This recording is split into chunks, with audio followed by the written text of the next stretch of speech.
Nietzsche et la morale kantienne. La règle de conduite commune aux individus est la réciprocité, à la condition qu'ils appartiennent au même corps social avec les mêmes valeurs et les mêmes critères. Chacun considère ainsi la volonté d'autrui comme égale à la sienne, s'abstient par conséquent de commettre des actes de violence, d'offenser ou de voler, en espérant qu'autrui en fera de même à son égard. Nous vivons d'ordinaire sous l'impératif de la morale évangélique. Ne fais pas à autrui ce que tu ne voudrais pas qu'il te fasse.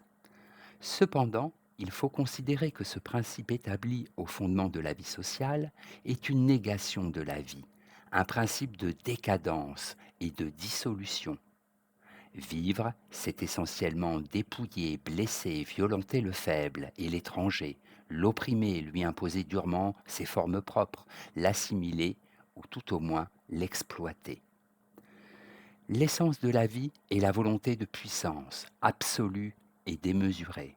Elle vise la conquête, le déploiement de la force jusqu'à ses limites extrêmes, et ne souffre ni pondération, ni mesure, ni limitation d'aucune sorte. Si dans une société vivante, les individus s'abstiennent de faire le mal entre eux, c'est cette société elle-même qui exploitera ou tyrannisera une autre société plus faible. Si la moralité des mœurs est un principe de civilisation qui dompte la volonté vitale en ses tendances barbares ou violentes, la vie reprend nécessairement le dessus, motivée par une volonté de puissance par laquelle l'effort domine les faibles et par laquelle le destin de toute force est d'aller jusqu'au bout d'elle-même. L'impératif de la vie contre l'obligation morale.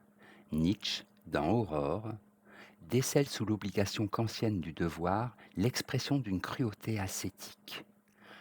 Le devoir va à l'encontre de nos habitudes, il s'oppose à notre nature sensible, il se définit par la pureté de l'intention. Pour conserver toute sa valeur, il doit se montrer importun, pénible, voire douloureux. Ne peut-on observer, sous le commandement du devoir, un goût coupable et douteux pour la souffrance physique, une soumission servile et craintive à l'impératif de la loi? L'obéissance au devoir s'oppose à la vie et à ces forces puissantes qui commandent l'égoïsme, la préservation de nous-mêmes et plus encore l'affirmation et la réalisation de nos buts. L'obéissance au devoir est une mortification. Il n'apporte d'autre satisfaction que celle de l'obéissance à une loi qui n'est pas la nôtre. L'individu se sacrifie sur l'autel de l'idée et de la raison, sans trouver d'intérêt pour lui ni pour les autres.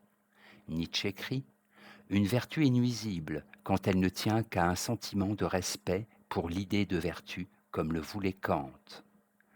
Contre les impératifs exsangues de la raison, Nietzsche proclame les droits de l'instinct et des puissances vitales.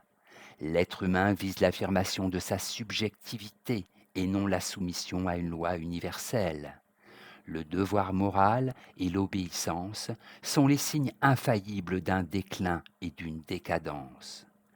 La nature commande à chacun de cultiver sa propre force et ses vertus en vue de la conservation de soi-même, tandis que le devoir commande des actions impersonnelles et abstraites. Toute action saine et vitale ne peut avoir que le plaisir pour preuve. Le bonheur est la seule caution que l'action est bonne. Se dresser contre la nature et le plaisir, c'est se détruire.